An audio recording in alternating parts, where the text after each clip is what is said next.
stick around, come through and dig the sound of the fly brown 6060 cycle. Who those hits A lot to talk about today. Yeah, you're not sweating, it's not grease, you're glowing. There's a difference. Yep. But 2 weeks since we've been here, we do trending topics every 2 weeks. We always catch up on the family first. Congratulations, Mason, moving up ceremony. Yes. Beautiful, beautiful experience. Super beautiful. Congratulations, Mason. I'm so proud of you. He did a great job. Had a little speech.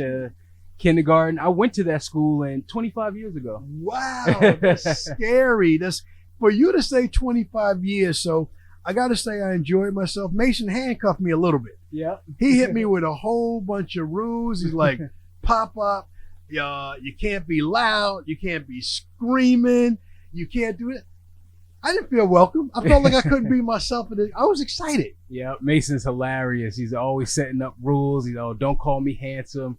Don't kiss me. Don't give me a hug. Oh, we did all of that. We did all of that. We got to show affection. That's what we do.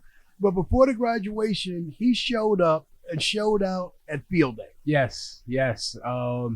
Mason's been preparing for field day since he was like 2 years old.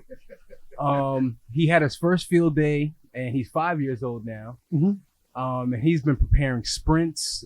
He's been doing burpees, working out, sit-ups, push-ups, things I've never told him to do. Yes. He just took a liking to it, and he had a lot of fun at field day. He had a lot of fun, and he got some wins. Yes. He got some wins. I couldn't be there, but I knew the outcome because I saw his preparation. Yep. Right? I saw the wind sprints that he does, the high knees that he does, the motivation he has. So not taking anything away from you, your brother Trey, from JD, but the first one in the family to win the sprints at field day. So let's go, Mace. Yep, let's go.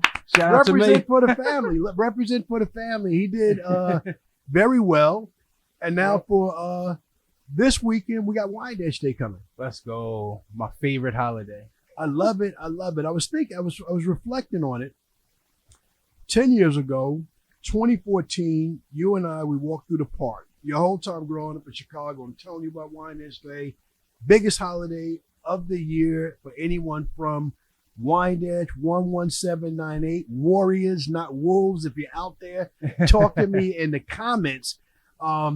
We walked through the park. I always told you this was a big, glorious occasion. I told you all the hip hop stars that came through there. You and I walked through there in 2014, and it's empty. Yeah. There's no music. There's not that many people. I think we dapped everybody up. Entrance to the park, basketball court, and back in about 10 to 20 minutes.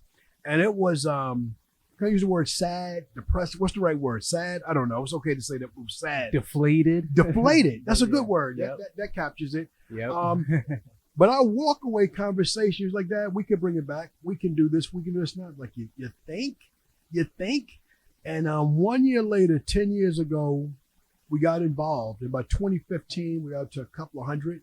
And by 2018, 2019, we're bringing Rakim and Chill back home. And we got up to 5,000 people in the park. So nice. That's a beautiful, beautiful journey that we took during that process of doing all of that work.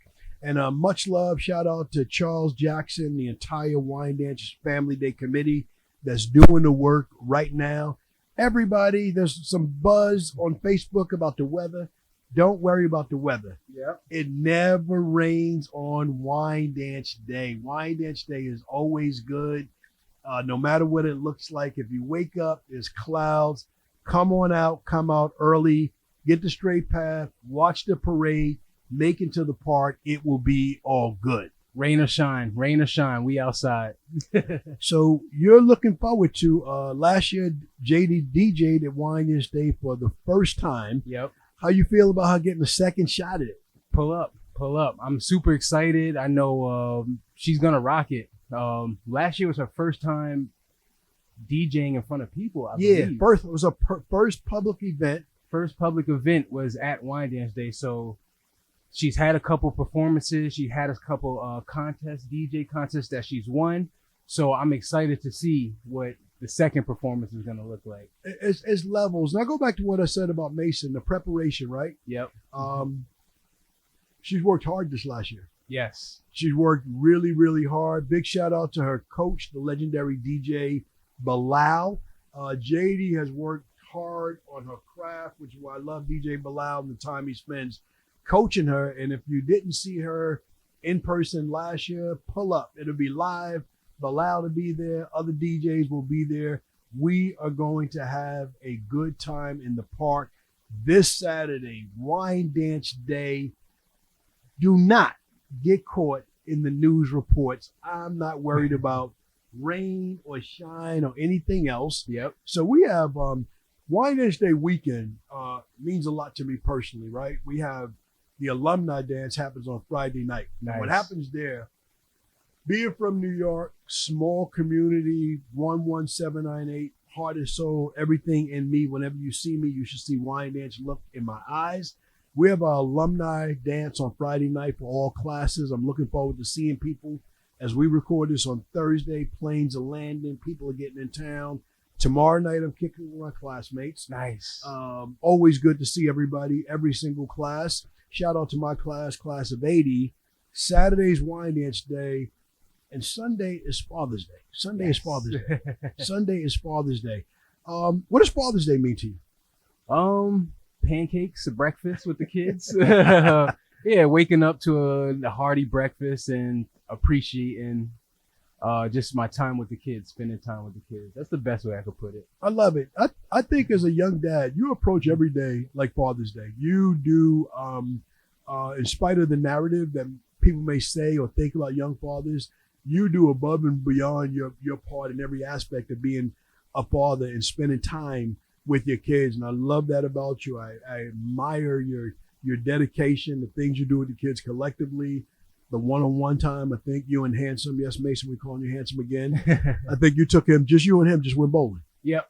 We just went bowling last week. I try to do group play dates because Jade's in middle school. She's like a preteen. Okay. And Mason's younger. But yeah, we do things together, like group activities. Then I like to take them out by themselves, get to learn them, get to know them. They're hilarious. They're me. It's just a lot of fun. So I do enjoy spending one-on-one time, group time. Like I'd rather spend time with the kids than in a club these days. Wow. Yeah. That's a beautiful thing. So happy Father's Day in advance. You do it well. The glow, the flow of the glow, we were able to take care of that yesterday. I want to do something special for you and your brother. And that was the experience that you experienced yesterday. I experienced as well. Big shout out to Q Cuts and the Bubbly Aesthetic. Yes. So Q, the barber, that's Yes, our sir. guy. Yes, His sir. Instagram is Q Cuts HD Experience. Yes. Q Cut HD Experience. And Bubbles, the esthetician, Yes. the Bubbly Aesthetic on Instagram. So Q Cut HD Experience on Instagram and the Bubbly Aesthetic on Instagram. Yeah, I want to shout out. Thank you for remembering their IGs. I did not retain that information, but they're located right here in Nassau County, Carl Place, New York, right on Old Country Road. Beautiful location. They're inside of an office building. You would not know that this beautiful aesthetic is there. But Q has been one of my bars I've gone to for a while, and he put together this Father's Day package. So I thought about it for myself. June is Men's Mental Health Month. I think self-care is very important for men, for all people. Yes. But to sit there to get a high-end cut, the facial treatment, and everything from Bubbles, from the aesthetic, that facial, to have that 2 hours to sit there and have yourself treated well, to be catered to. I think that's an important thing that I've been doing for a few years. So I wanted to share that with you. Your brother, Kev, he's getting it done a little bit later today. So we'll see his feedback. It was a little bit uncomfortable. The esthetician, full disclosure, she was asking me questions I didn't have answers to, and I'm embarrassed to share it. But we got to tell the truth on trending topics. Yep. She was asking me, what is my skincare routine? And I felt like it was a pop quiz because I didn't know the answers to none of the questions. I answered. I said, nope. I don't have one. I don't have one. That was the, and I was embarrassed not to. She said, what kind of cream do you use? And I use Pond's cream. That's what my mother used on me. It reminds me of my mother. She's like, it's too heavy. Yep. It's too heavy. You got to use oil-based this, oil-based that. She gave me a lot of information. I got to reach out to Bubble, which is actually her real name. I need a checklist to follow up on all the things I should be doing so I can start having this skincare routine, because I've been washing my face. Yeah. But I didn't know. I heard you got yelled at yesterday. I did. She said you need to use SPF. SPF. I didn't know.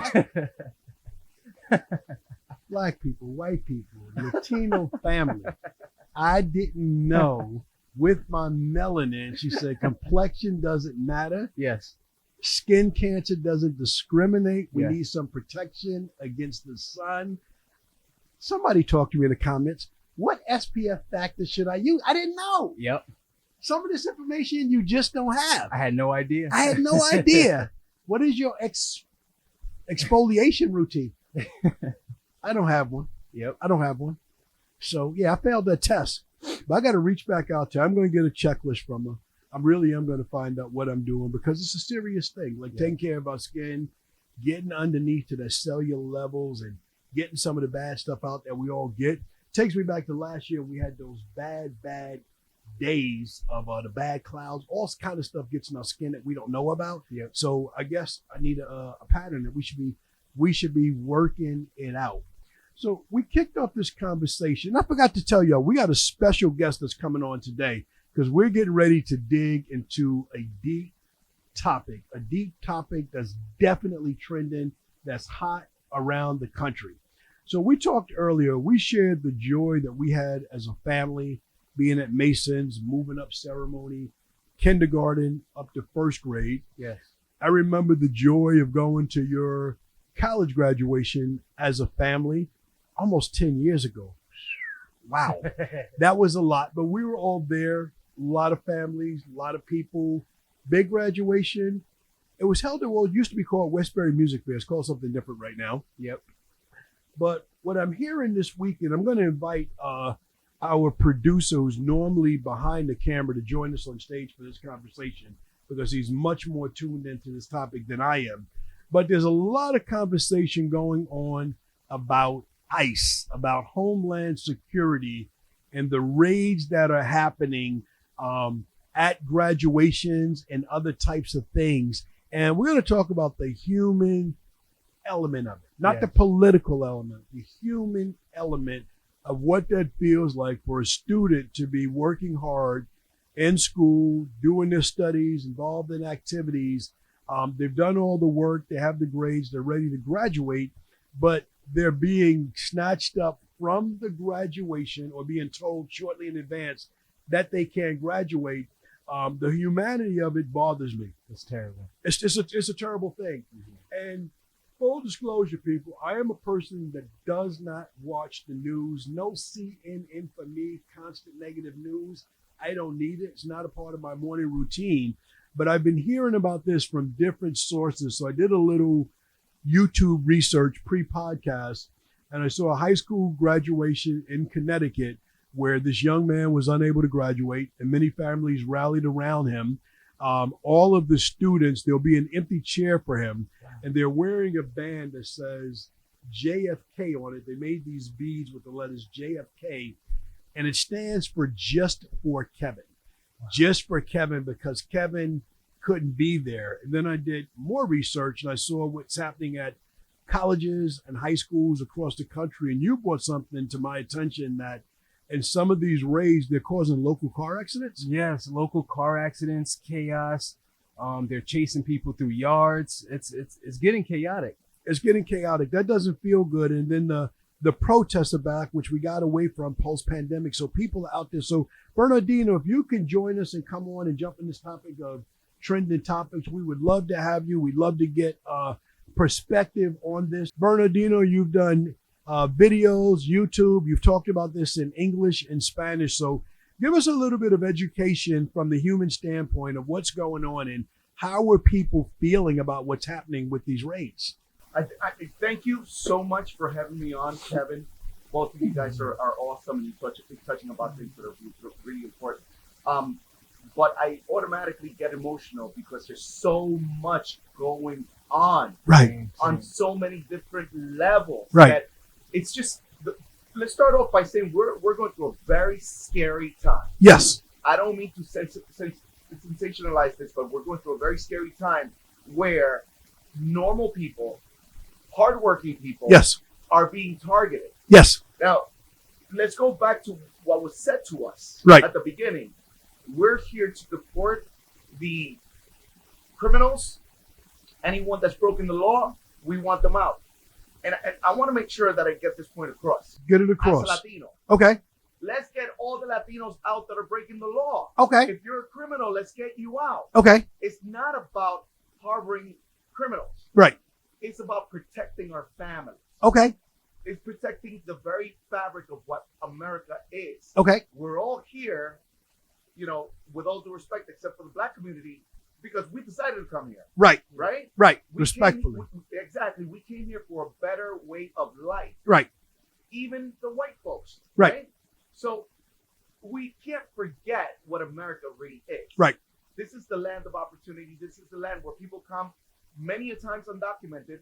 And if we look back, 40% of companies throughout the history of the United States have been started by immigrants.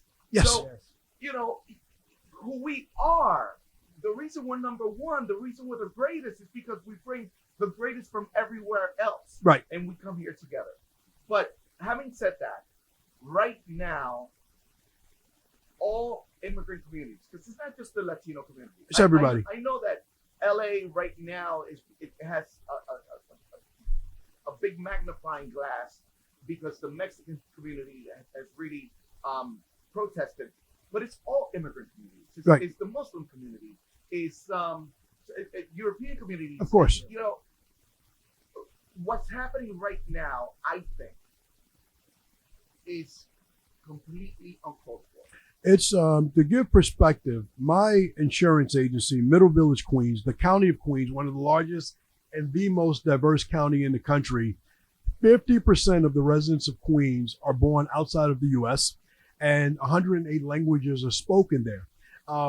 But every person, regardless of continent of country, Europe, Asia, South America, the islands, wherever it's from, everybody contributes to the flavor, and everyone got here a little bit differently. Your mother, my wife, her family is Native American. They're the only ones that trace back to their time in the U.S. pre-1492, Native American.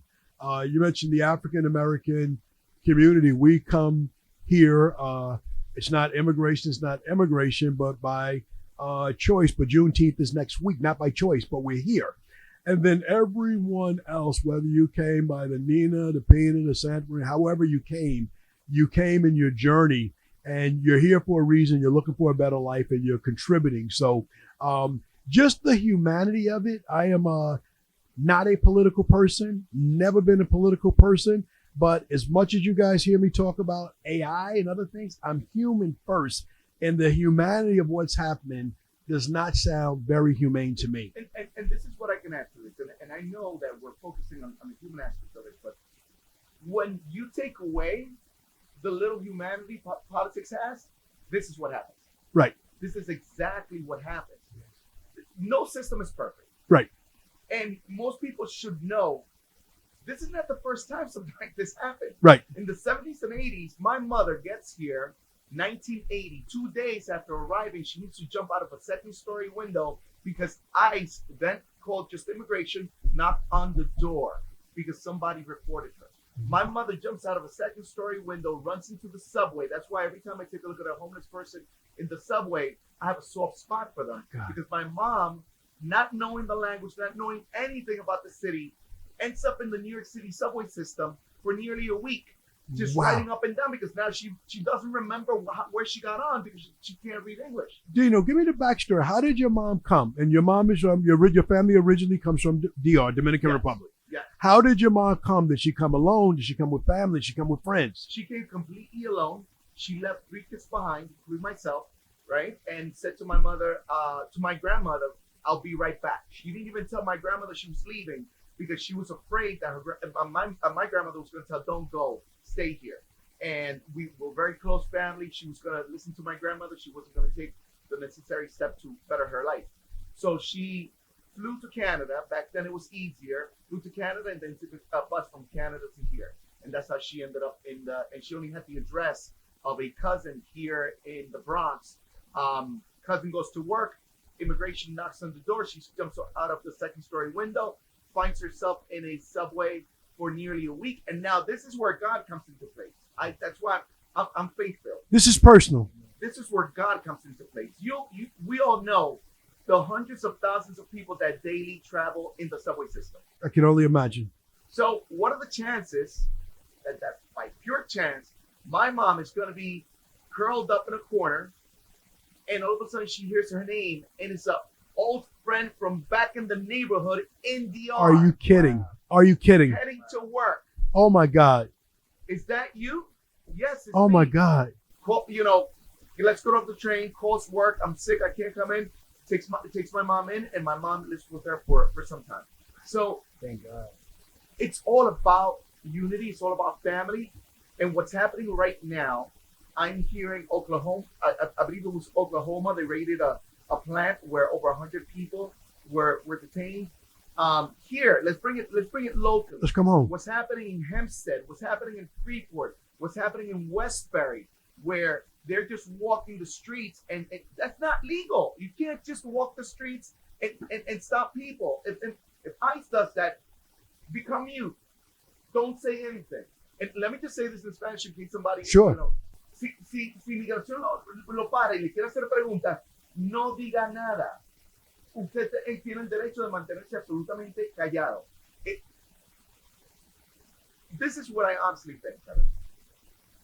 The agents, because I see it in some of their faces, they don't want to do this. Of course. They don't. The agents don't want to do this, but it's their job, and their boss is telling them to do it. Last I heard, and I'm trying not to get political, but Stephen Miller, who works with the president, went into ICE and yelled at everybody, and now he upped it to 3,000 arrests per day. So there's a quantity goal. There's a number that they want to hit. Well, the president said he wants to get 1 million people by a year, 1 million people a year. In order to do that, he's got to deport 2,150 people a day, right? He's got to deport it. It's not.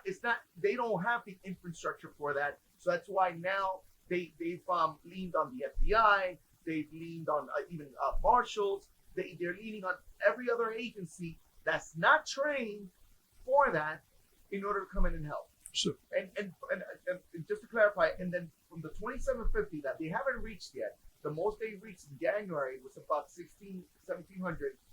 They upped it to 3,000. So they're creating an impossible situation, creating a stress amongst the agents, and it's sad because the reality is that we're going to see accidents happen because these agents are under pressure. Yes. They don't want to lose their jobs. This is how they make a living, but they're being pushed to the very end, to the brink. right. Pure So chaos.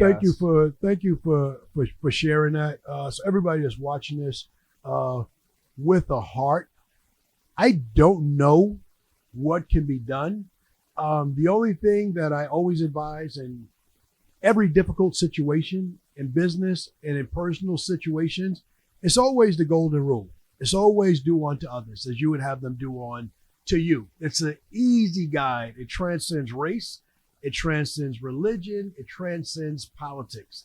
The golden rule ultimately is the solution. We all know people of every race, every religion that's there. Go ahead, Dino, before we bring it down. I just think that what's very dangerous right now, I believe in that golden rule. Mhm. I believe I'm going to treat you the way I want you to treat me. Yes. But we're being led right now by a government that feels that we can do this and we're untouchable. So when there's no empathy in the process, this is what's going to happen. Sadly, in our neighborhoods, there were 3 places that were off limits. Not legally, but morally. Churches, schools, hospitals. I've heard of situations of ICE trying to get into schools now. Just yesterday, I was having a conversation at my church where the head priestess is concerned for the church members. That's sad. Again, if you want to go after the criminals, I'll be the first one in line to help you do that. But we are not criminals. We are hardworking people that are living the American dream. We were allowed to be here, right? And now we're making the most of it. You know, it's just so much I want to say. It's we will save it. I know you crush it. Bernardino, plug your YouTube channel. It's Bernardino Rosario. Very, very easy to follow. I will update you with what's happening in the news. And just thank you so much for being part of this podcast. Thank you so much and we have to thank, I want to say this, I really want to thank platforms like YouTube, Instagram, Facebook. Without those platforms, we would be extremely limited as individuals to express ourselves. So thank you for that. Thank you for the technology, because we're able to just let the world know our point of view, where 20 years ago, it wouldn't have been able to done. So let me, I'll close it as I began it. The first thing that I said is the golden rule is a good guide. And the second thing I'll say is that love conquers all. Amen. Love conquers all.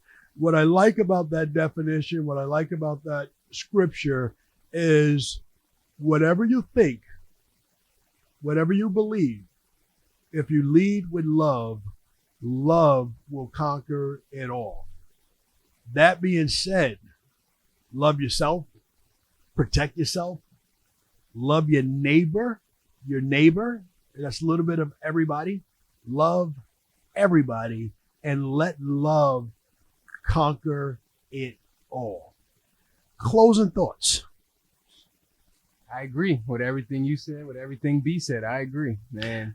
They said when you're playing basketball, you have to leave the gym after you make a shot. You can't leave without a miss. I think you guys both made a shot, so we can leave the gym. I want to say one other thing, and this goes back to your childhood. When 9/11 happened, you were in 3rd or 4th grade. Yep, fourth grade. Yep. And the day after, they were teasing a kid in class because he was different. Yep. And you defended that kid. Yep. That is an example. So if any of you are listening to this and you feel disempowered and you're not sure what to do what you can, when you can, where you are, and that's all. If you're a history major, tyranny only wins when good people are silent. So do what you can, where you can, whether that's protecting someone, loving someone, living the golden rule, whatever that means to you. I have my own opinions. You have yours. You have every right to your own opinion. You don't have to agree or disagree with anything that we've said here at all. Mm-hmm. But the golden rule, love conquers all, and tyranny only wins when good people are silent. Amen. That being said, amen. Thank you all for tuning in to another episode of Wind Down with Kev. If you like what you heard here, click the subscribe and notification button. This is a free platform. If you disagree respectfully in the comments, and we can debate and dialogue about that. But until next time, thank you for tuning in to Trending Topics. Wind Down with Kev. Thank you. Oh, yeah. Hey, Michelle.